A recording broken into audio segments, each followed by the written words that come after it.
I went in through a journey. I wrote a book, 3,585 Miles to Be an American Girl. And it's a story of a little girl with brown skin, dark hair, and she's moving to a new country. It's the U.S. from Peru, South America. And she's very worried because nobody looks like her and they don't speak Spanish like she does. Her mommy is very lonely because she's used to shopping and going to mercado every day with her sisters.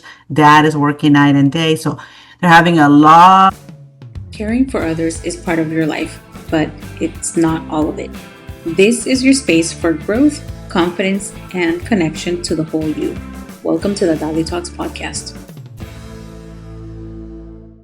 Welcome back to the Dali Talks podcast. My next guest is Nury Castillo Crawford. She is the CEO and founder of 1010 Publishing.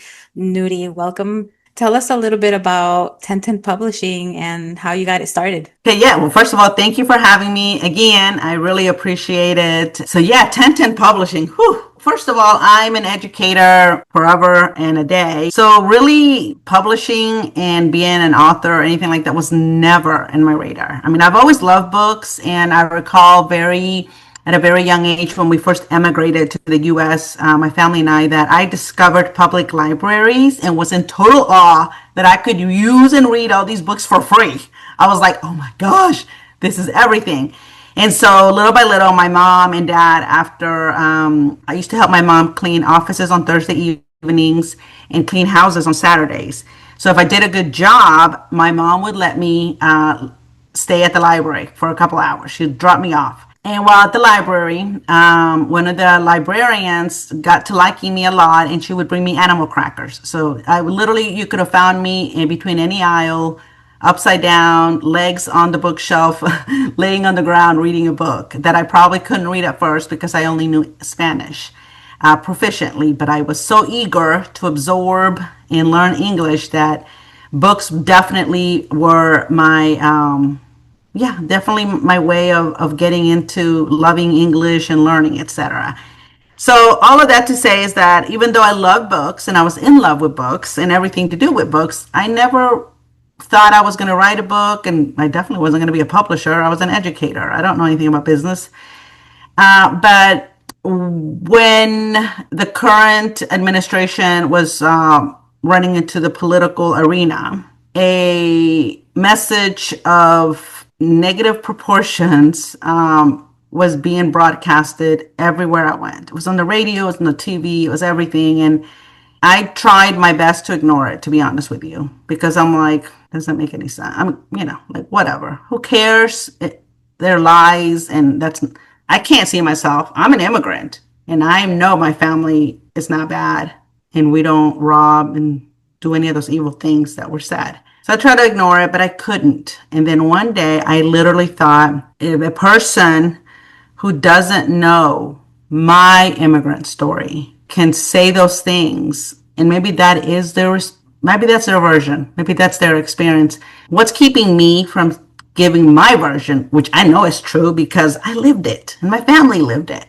And even if no one in the entire planet ever reads this book, I thought, outside of my great grandkids, that I will not be around to tell them the sacrifices my parents made and all of the things that I was feeling when I came to a new country, that'll be enough for me. I don't have to sell a book. I could just leave the legacy.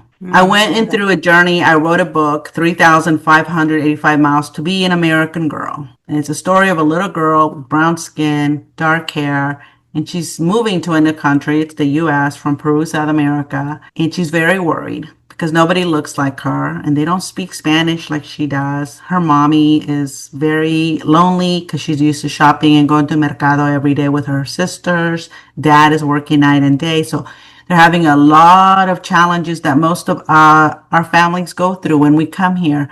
We lived in a bedroom in a house, in one bedroom, 5 of us. So a lot of things that happen. And, but at the end, she finds strength in family, and she finds joy in being proud of who she is and being bilingual and being from Peru and living in America, in the U.S. So it's a story of inspiration, etc. And so I went through a journey of getting to get it published. So I met with national publishers to get it published, but one of the reiterated messages I got from two of the largest publishers in the country were people don't buy books in Spanish for children, and we're going to have to change the little girl a little bit. She just got to be a little lighter. And I didn't want that. I said, well, that's not my goal. Is I don't have to sell this. They're like, well, we're a for profit, so we got to sell the book. And so met with an attorney, a literary attorney, and was like, what if I do? The reason I couldn't just self-publish was because a lot of school systems, especially the large ones,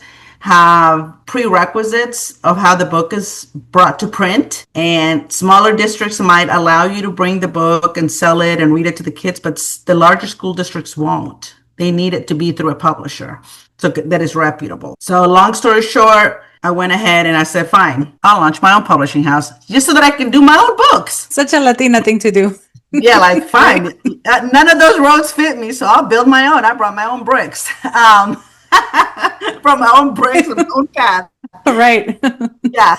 So long story short, eventually, I was like, you know what? I bet other people have stories. And I started doing a lot of research. And that's one thing about me. I will Google and research the mess out of everything. And saw that we were nowhere near, and we still aren't, near the ratio of books that represent our community, our language, our culture, none of that. So I was like, you know what? The least I could do is have a bilingual book out about a brown girl that came here. Like, I need to do it. And so now, what about other kids? And Latinos, period, are diverse, in everything. So I was like, it just can't be one little brown girl. It's got to be like a diversity of Latinos. And so that's what we did. That's how 1010 Publishing came about. From a desire to write my own book and not finding what I wanted, I couldn't fit in. So then I don't have to fit in. I'll make my own. And then other people that can fit into my vision of it can join us. And so that's what we do. So most big publishers publish about 7,000 to 10,000 books a year. We don't hear about them because they don't have money allotted for marketing for all the books, right? Publishers are not marketing companies. They publish books. But sometimes they will invest extra money and market a specific book, like Michelle Obama's, for example. So but we don't do 7,000 to 10,000 because it costs money to publish books. We do an average of 5 a year, maybe 4. Yeah, average of 4 or 5 a year, depending on the year. So we open our submission window from March 1st through August 1st. And then we release the books, and that's how we work. Last year we added a second pillar to 1010 Publishing because we did have people that came and were like, "Hey, I don't necessarily need it published. But I need help with it." And I'm like, "Well, that's not how we do it." And they're like, "Well, can I pay you to do it? Like, can you consult me, kind of?" And I'm like, "Oh, okay."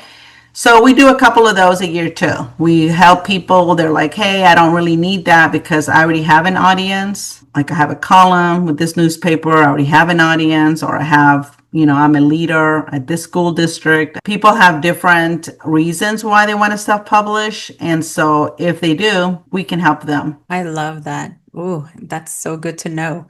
Yes. We'll be talking about that. But you touched on something so important about these people that don't get the Latino experience and culture. They always want to change it and whiten it, pretty much. Right. And so, and there are so many stories within us that many parents don't realize that their stories or their kids' imagination could become a published book. So what's one simple way that a family could start thinking like authors? Write everything. You should write. I mean, I encourage journaling or writing in a diary.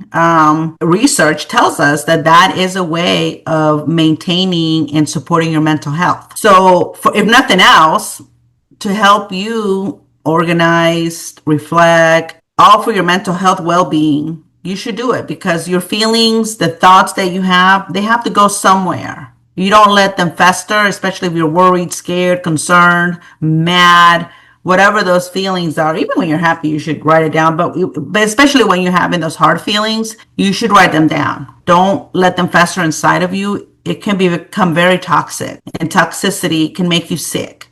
People always say worrying will kill you, stress will kill you, and I believe it. So I always think that you should write everything down. In days that you don't have a lot of you don't have a lot of motivation to write, get your notebook out and just doodle. That's what I do. But it's so important for, yes, our kids, yes, us, but for our older generation, we need to capture their stories. We need to capture their experiences. And that's a goal for me. I hope soon that I'll be able to share my dad's stories. I haven't interviewed him or anything, but lately it's been in my heart, especially because he's over 80. And I'm like, oh my gosh, he has so many stories. I love all his stories.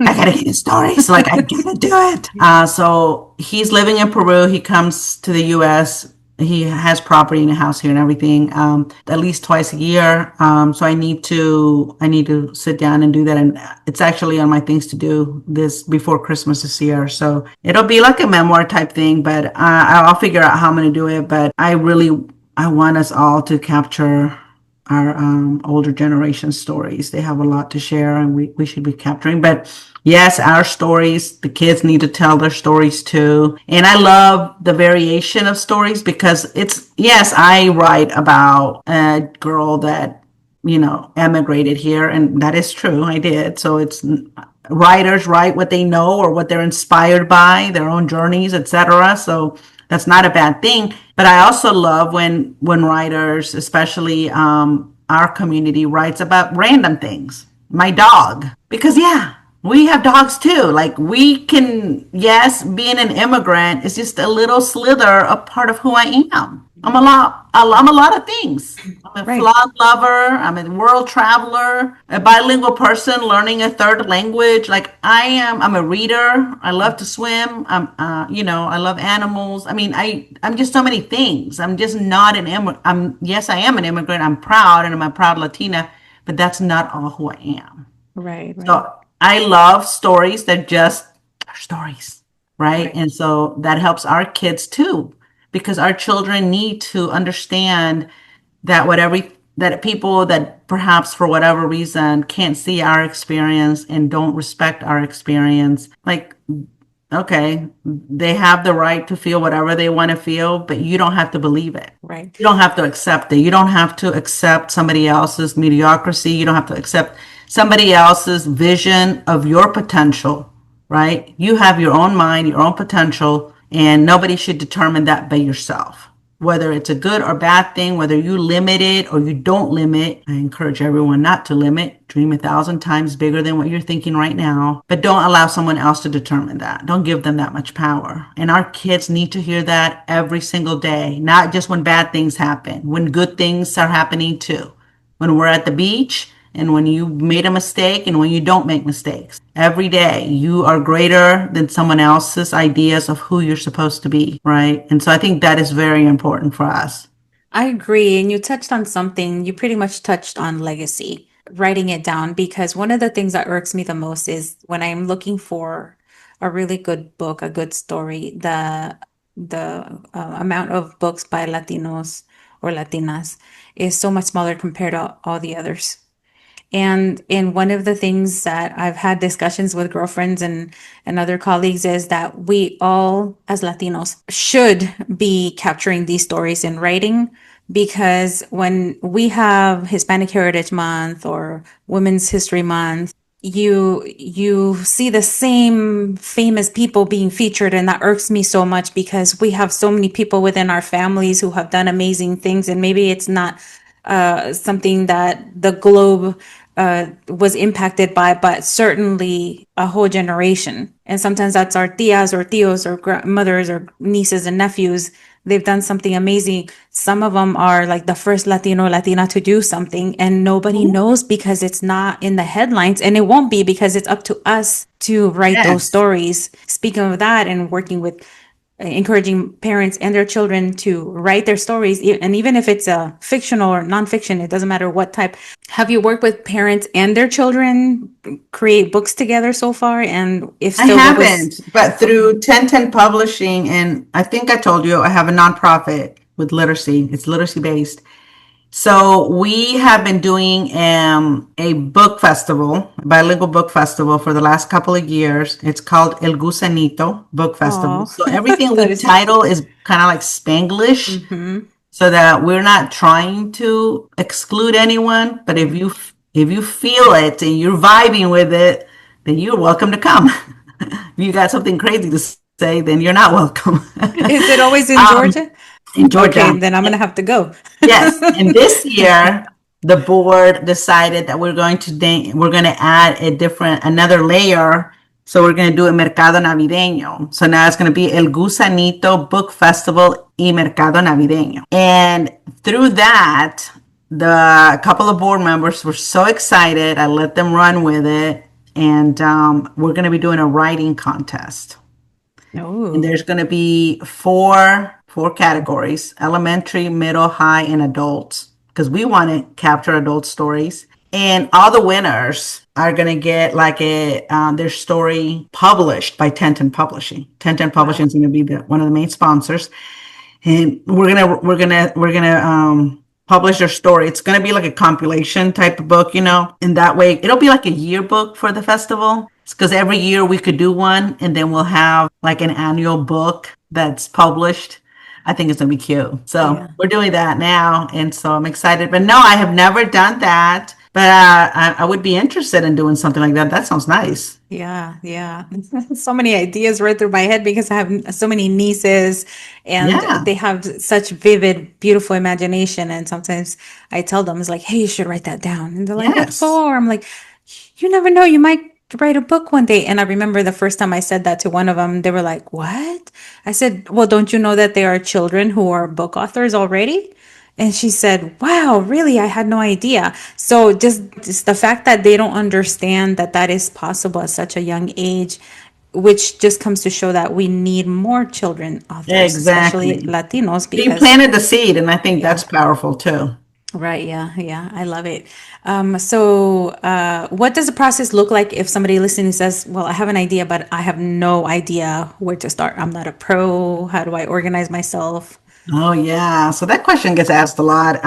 The number one thing I tell people is that in anything that you want to do in life, you make time for it, right? So if you really want to dive into the world of authorship, then you need to make time for it. The calendar is your best friend. And you should start small so that you don't feel overwhelmed and pressured. Because when you do that, then you're going to get writer's block. You're not going to write anything. So you should start like twice a week for 30 minutes. Start with 15 minutes.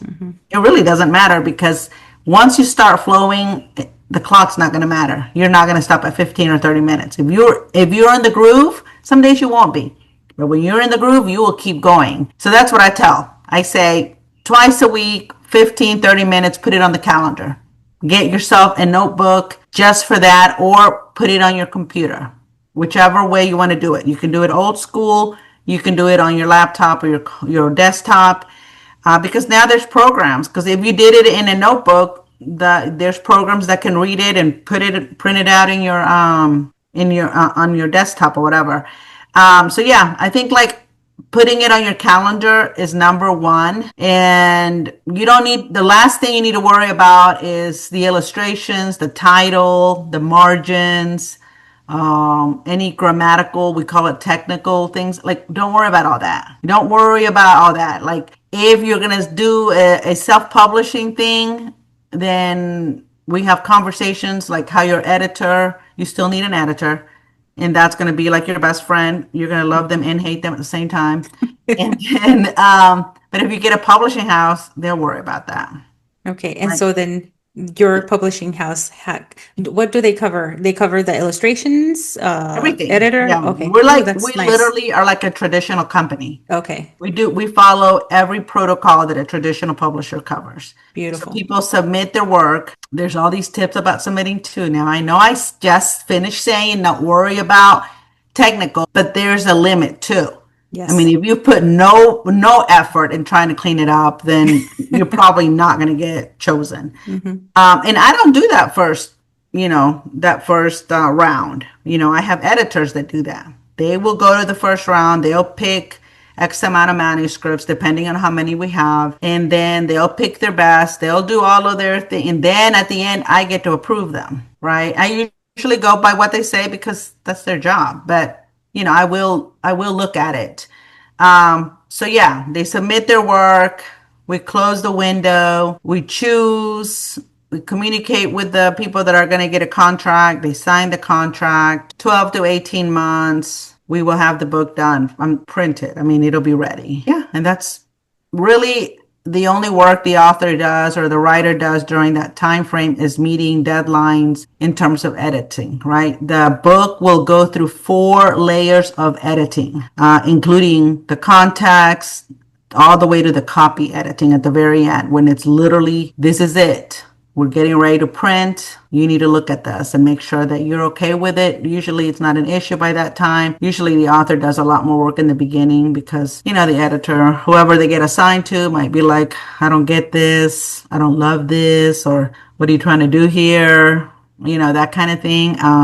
Yeah. But other than that, the author just has a lot of waiting. They get updated on the process, but after they do their major editing parts based on the editor, they just have to wait. And who has the copyrights? The company does. Okay. Yeah, that's why some people go the self-publishing side, Right. Mm-hmm. because publishers like just 1010 Publishing, just like other publishers, it's kind of like getting your record released, right? The company has the contract over the material or the creative work. And then the original author, after signing the contract, will get royalties based on the contract. Does the company also have a marketing plan for the book? Yeah, so we're not a marketing company, right? We're a publisher. Right. But it behooves us to sell the book, right? We invested some money in it. So we do have works, for example, with varied school districts. We like big sales. Right. We do, individual sales as well, but I like selling big sales, right? 10,000 books, 5,000 books. I want to sell the book. And so we work with different school districts and see, if they're interested. And we've been lucky. We've gotten school districts to buy bulk numbers. And, sometimes they're like, yeah, we'll take 5. 5, I could sell 5 at the festival. But then we've had others that I'll take 10,000, right? And it's like, that's what we want. So, so we don't necessarily do marketing like you would think, right? Like we don't invest a lot of money in that. That's up to the author. They need to sell the book too. It's their book. And so a lot of our authors, not a lot, I would say some of our authors have a a marketing team or person. And I can honestly say those authors do a lot better than the ones that don't have anything and rely on us. But yeah, so we do have some. I mean, we have an author that, has a column and had a great following before we even got involved with them. Then we have another author who's amazing. It's always in literacy festival guest performer. Some of those people just already have a following and they don't have to do a lot, and we definitely don't do a lot. And they always sell books wherever they go because they already have a following. Right. Okay, so can we talk a little bit about royalties? What is the norm? So it starts different, right? If this is not your first book and you've had another book, that's actually kind of interesting though, because if you've had another book written by another publisher, normally when a publisher has offered a contract to a writer, to a person, then they're expecting to get more than one book out of that person, right? Because this is like a family thing. So most writers that we've gotten are novice writers, not because of anything, but because that is the goal, to try to help amplify and expand the reach and support writers too. So most of the writers that we have are very brand new, basic, never been a published author before. So for those authors, industry wise, it's 8 to 10%. We will start you at 8. And now for your second book, we could raise it to 10 if you sold X amount. And then we have other parameters, right? We'll publish your book in paperback. And if you sell X amount, then we'll we'll get it printed in hardcover. So we have like different variables to support and entice the writer to let's sell the book. But yeah, normally it's 8 to 10% industry wise, but we'll start with 8. Okay. All right. Something I was just talking to somebody the other day about books. What is the deal with hardcover preference over softcover? Because as a reader, and I love to read, I always have loved the softcover books because the hard ones to me feel like a textbook. So is that a Well, I think norm? it depends, right? It depends. Like if you're in a library or a media center, that's what they call them at schools now. Really, it's just a library. They want the hardcover because lots of hands are going to be on it. And Okay, even if yes. you're at the library, at the public library, even if it's an adult genre, a novel, a fantasy, a whatever mystery, they want the books to last. Other hands are going to get on it. Personally, in your personal library, yeah, who cares? You're gonna, you can do paperback because just you and maybe another person might read it, but really it's just there to look pretty and look how many books I read. Yeah, so I think that that is the biggest thing. It's really how many people are going to get their hands on it. Okay, that And some makes people sense. do love Yeah. hardcovers, but Yeah, I never thought about that because I always, as an individual reader, I was right. like, "So why would I get a a hardcover?" Anyway, so what's the most emotional or proud moment you've had so far as the founder of 1010 Publishing? Mm. Oh my gosh, so many, but I've definitely some of my proudest moments have been like maybe a reader or the parent of a reader sending me a video on email, basically showing me like I read to my daughter in the Spanish and she read to me in English. Like, this means so much to me. Like, this is my story. Or, like, yeah, or telling me, like, this is my story, like, thank you. And those things are nice where people feel seen, heard, and respected. I like it. It's really nice to see families come together, through literacy. I think it's so important.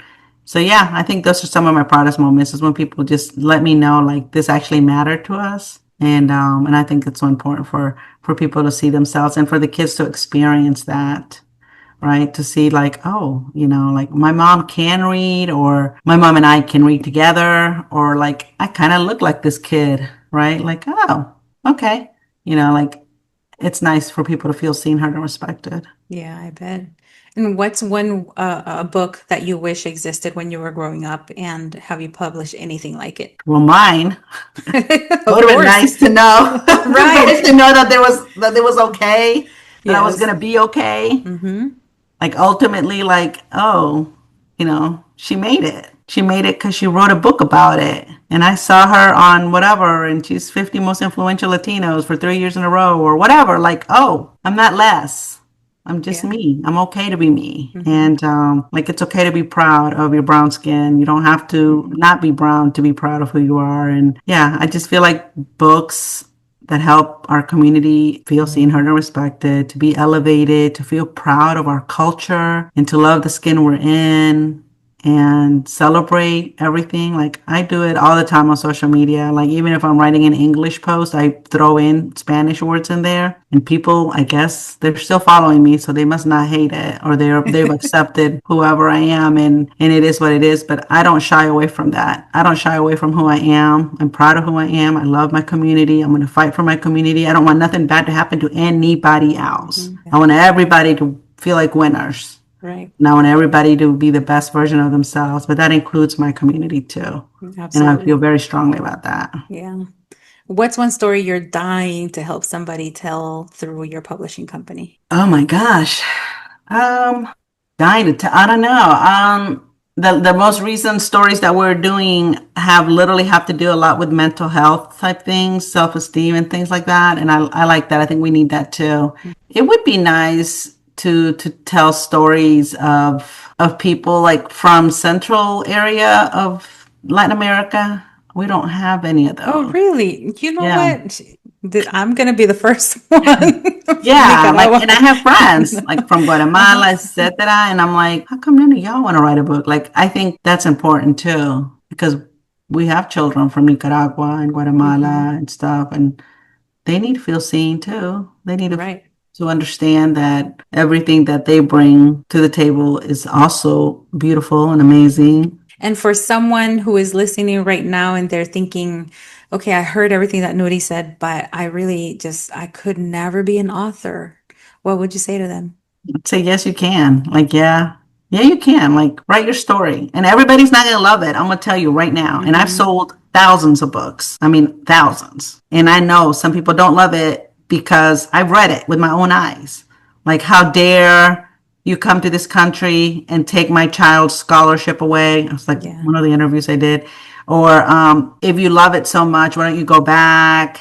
I've heard tons of negative, well, maybe not tons, but I've heard negative comments. And Mm-hmm. I just laugh because I'm like, oh, it's too, like my mother would say, están bien tristes. Right. Pobrecitos. Right. It's Like, just something my mom would always say when I was a kid, you see so much opportunity.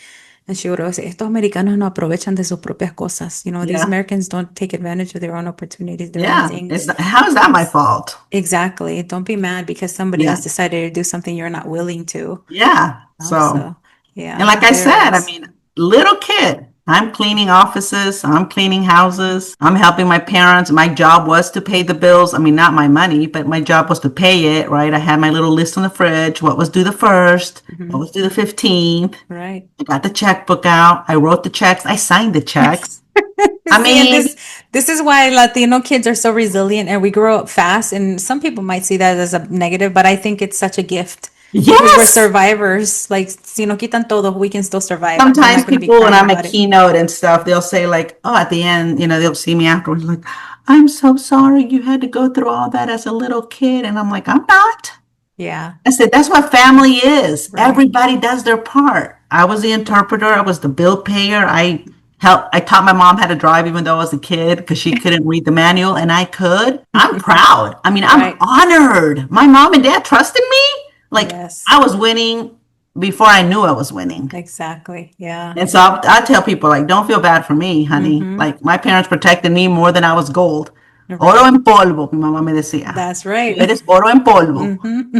Imagine that. Like, imagine that living in a household, low socioeconomic, financially not wealthy, but having all of that love and somebody literally, not just one person, but two people literally believing that everything you touch is gold Mm-hmm. and that you are going to be every bit of the dreams that they had in their lives. I can't tell you. Like, it wasn't like you better, it was more like you can do it. That's right. Así Yeah. mijita. Like, Mm-hmm.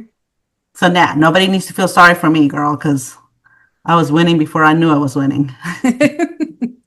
Ooh, this is a great way to close. And lastly, where can people reach out to you? And anybody can find me on social media at Nury, Nury, Castillo Crawford. And I'm there under that same name everywhere. Okay. And your website for the publishing company? Oh, the publishing house, it's www.1010 publishing, 1010 publishing. Because in Latin America, el 10, the number 10 is the most. So we're twice as good. So it's 1010 publishing. I love it. Nuri, thank you so much. It's You're been a pleasure. welcome. Thank you. Hey, did you like that episode? I have an ask. Would you mind leaving me a review? It would really help me improve this podcast so that you can come back and keep listening. Also, don't forget to check me out at dalitalks.com and follow me on social media at dalitalks. Until next time.